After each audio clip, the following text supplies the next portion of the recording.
conditions générales de vente du compromis ont par défaut la clause suivante qui est insérée. La présente vente est consentie et acceptée aux charges ordinaires et de droit et plus spécialement aux conditions suivantes.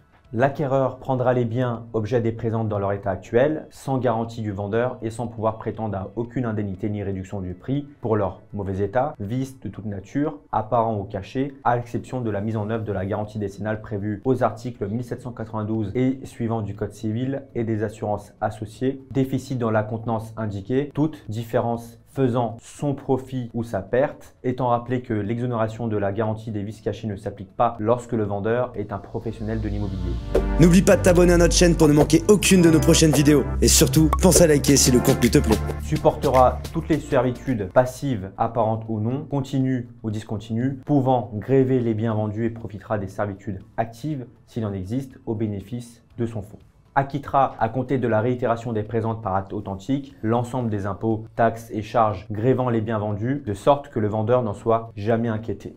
La taxe d'habitation, si elle est exigible, incombera intégralement à l'occupant des biens au 1er janvier de l'année civile au cours de laquelle interviendra la réitération, supportera tous les frais, droits et honoraires et ceux qui en seront la suite et la conséquence, notamment ceux de l'acte authentique et le cas échéant de l'acte de prêt. Fera son affaire personnelle à compter de la même date de réitération des polices d'assurance couvrant l'immeuble souscrite par le vendeur, soit qu'il en prenne la suite, soit qu'il en demande la résiliation, de telle façon que le vendeur ne puisse être recherché à ce sujet, ce dernier s'engageant à les maintenir jusqu'au transfert de propriété.